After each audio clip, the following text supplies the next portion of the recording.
Você já passou em frente a um daqueles prédios recém-lançados com uma fachada de vidro imponente, varanda gourmet e nome em inglês tipo Harmony Residence ou Diamond Tower e viu a placa Apartamentos a partir de R$ 600 mil?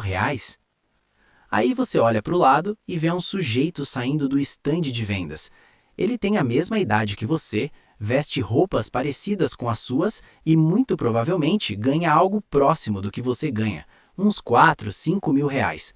E a pergunta soca o seu estômago. Como caralhos essa conta fecha? Se você pegar a calculadora agora, R$ 600 mil dividido por um salário líquido de R$ 4 mil dá 150 meses de salário integral. Isso significa que se esse cara parasse de comer, de pagar luz, de viver e guardasse 100% do que ganha, ele levaria 12 anos e meio só para juntar o valor principal, sem juros, sem inflação. Mas a realidade é que ele sai de lá com um contrato assinado, um sorriso no rosto e uma garrafa de espumante barato que a construtora deu de presente. O que você não vê é que ele acabou de assinar a sua sentença de prisão perpétua financeira. Existe uma engenharia obscura por trás do mercado imobiliário brasileiro desenhada para fazer o impossível parecer acessível. Eles pegaram um ativo de luxo e o transformaram em um produto de massa através de uma ferramenta chamada alavancagem tóxica. Hoje eu vou dissecar a anatomia desse esquema. Eu vou te mostrar como o sistema bancário, as construtoras e a pressão social criam uma tempestade perfeita que convence alguém que ganha R$ 4 mil a comprar uma dívida de R$ 500 mil. E o mais importante, vou te provar matematicamente por que essa decisão é o motivo exato pelo qual a classe média brasileira nunca enriquece de verdade. Meu nome é João, eu sou o CEO dos Ratos e hoje nós vamos demolir o maior fetiche financeiro do brasileiro, a casa própria financiada a qualquer custo. Se você quer entender como não transformar seu lar em uma cela de segurança máxima, já se inscreve no canal. Aqui a gente não vende sonho, a gente entrega a planta da saída do labirinto. O primeiro segredo sujo de como alguém com salário de R$ 4 mil compra um imóvel de R$ 600 mil é que, na maioria das vezes, essa pessoa não compra sozinha. O sistema bancário brasileiro, especialmente a Caixa Econômica, permite algo chamado composição de renda. O gerente do banco olha para o seu holerite de R$ 4 mil e diz: olha, sozinho você só aprova um financiamento de R$ 180 mil num bairro afastado. Mas, se você juntar renda com sua esposa, ou com seu noivo, ou até com seu pai e sua mãe, a gente consegue chegar nos R$ 600 mil. Parece a solução mágica, certo? Errado. É a armadilha perfeita. Estatísticas do IBGE mostram que a taxa de divórcios no Brasil cresceu mais de 75% em uma década. O tempo médio de um casamento no Brasil é menor do que o prazo de financiamento de um imóvel. Um financiamento padrão dura 30 a 35 anos. Um casamento médio dura 13 anos. Faça as contas. Quando você compõe renda para atingir o limite máximo de endividamento, que é 30% da renda bruta somada, você está criando uma sociedade financeira inquebrável com alguém. Se o relacionamento azedar, vocês têm um problema de R$ 500 mil para resolver. Vender um imóvel financiado com pressa durante um divórcio é a receita para perder todo o patrimônio acumulado. Vocês vão vender com deságio, pagar impostos, comissão de corretor e o que sobrar, se sobrar, não paga a terapia de ninguém. Mas o banco adora isso, porque agora ele tem 2, 3 ou 4 CPFs para negativar e perseguir caso a parcela atrase. Eles diluem o risco deles, aumentando o risco da sua vida pessoal. A pessoa que ganha R$ 4 mil entra nessa achando que é dona do imóvel, mas na verdade ela é apenas uma sócia minoritária de uma dívida impagável.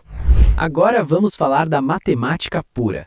Como transformar R$ 600 mil em algo pagável para quem ganha pouco, esticando o prazo até perder de vista.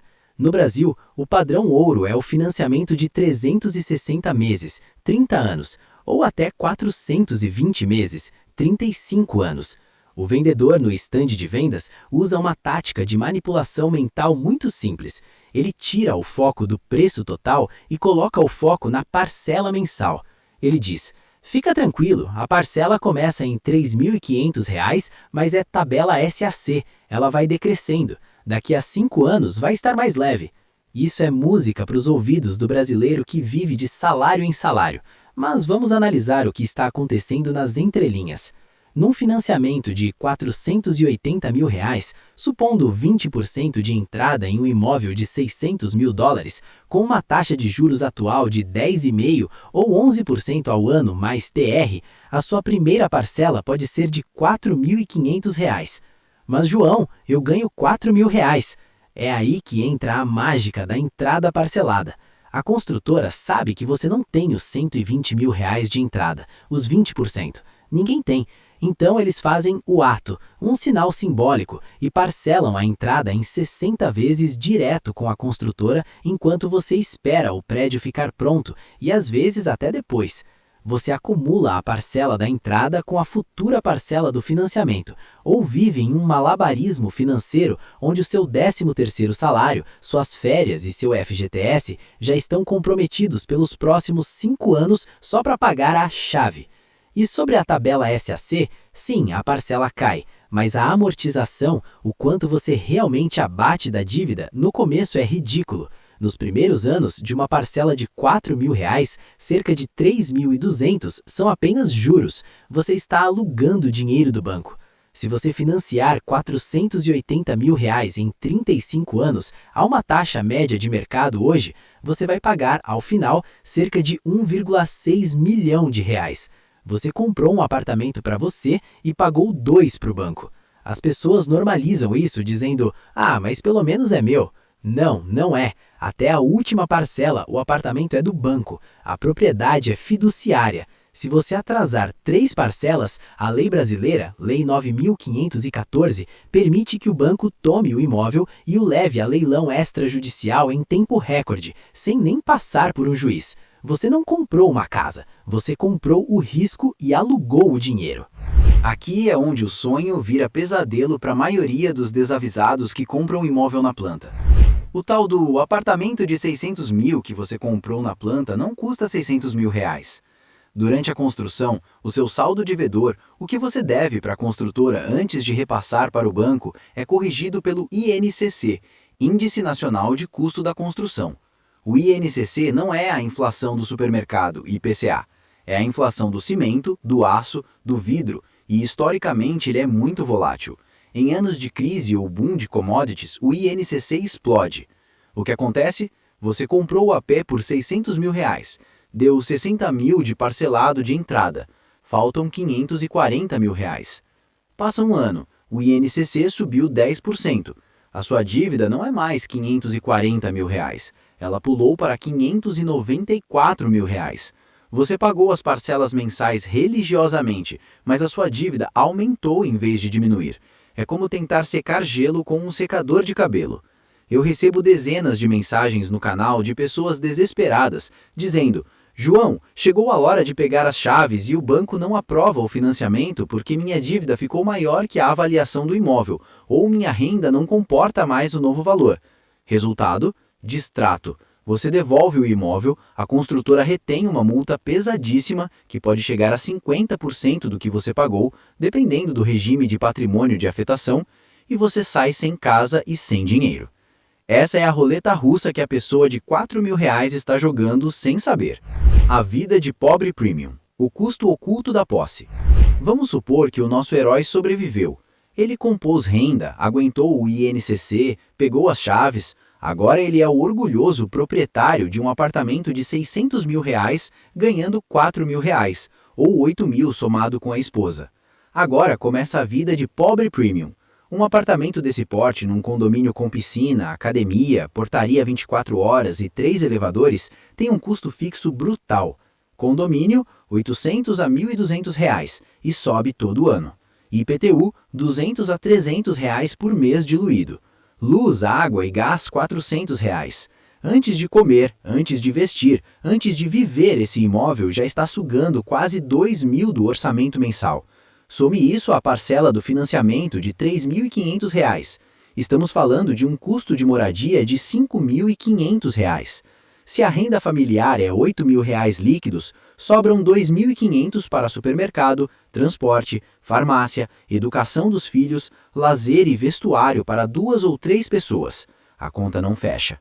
É aqui que começa o ciclo da dívida rotativa. O cartão de crédito vira extensão do salário. O cheque especial vira renda. A pessoa mora num prédio de classe média alta, posta foto na piscina no domingo, mas na segunda-feira está comendo arroz com ovo e parcelando a compra do supermercado em 3 vezes.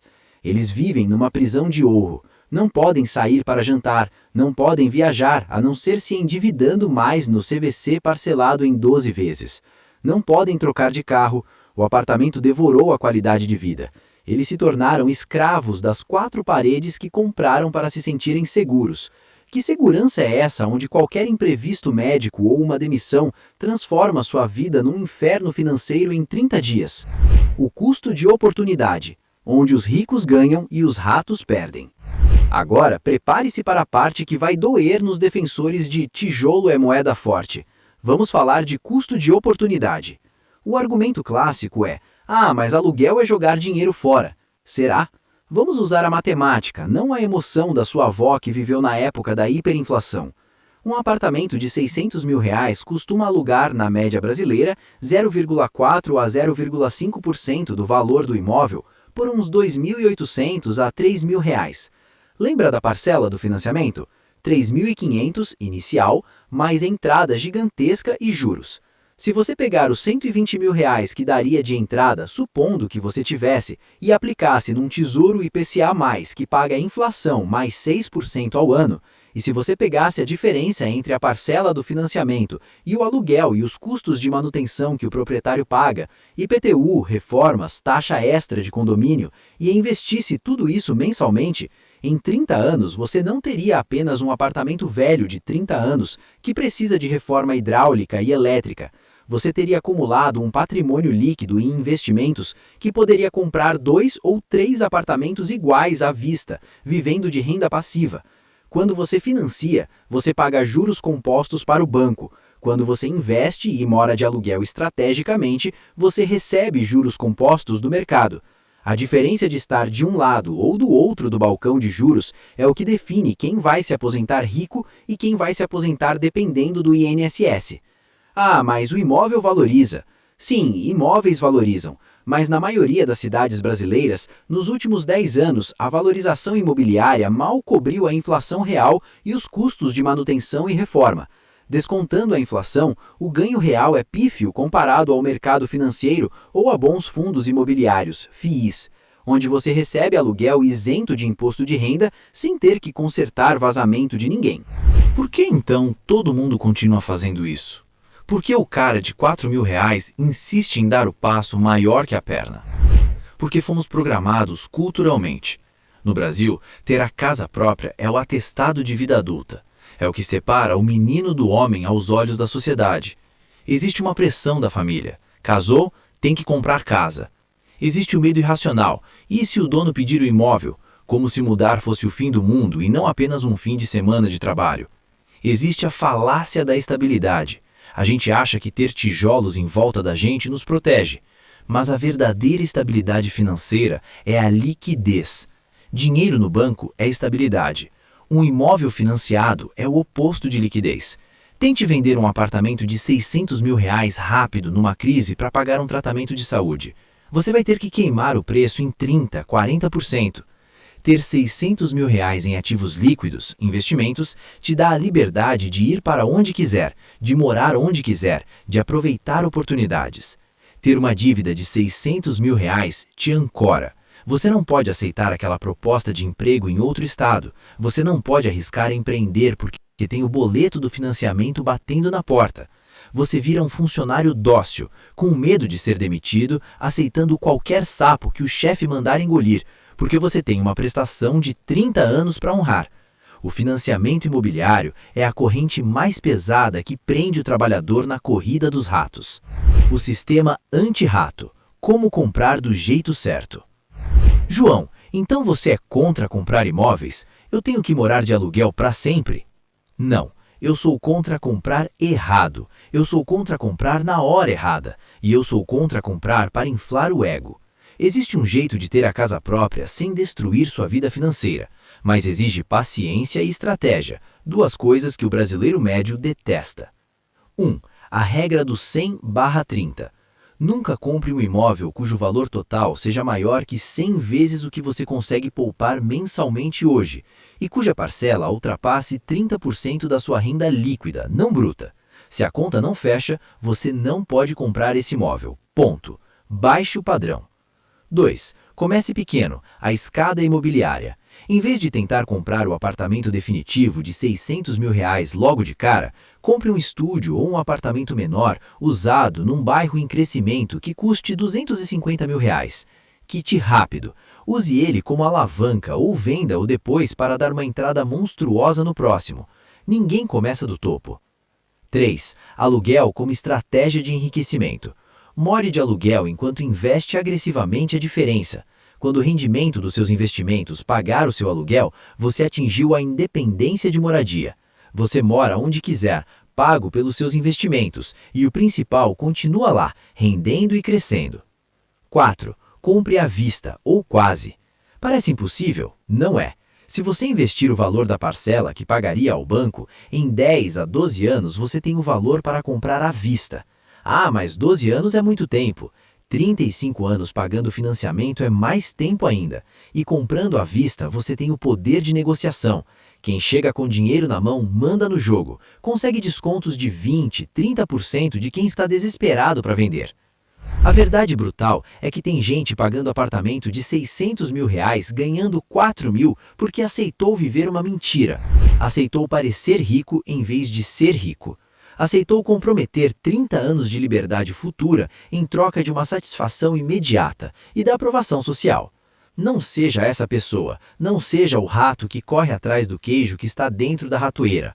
Casa própria é um sonho legítimo, mas quando feita através de dívida tóxica, vira um desespero de insônia, estresse e estagnação financeira.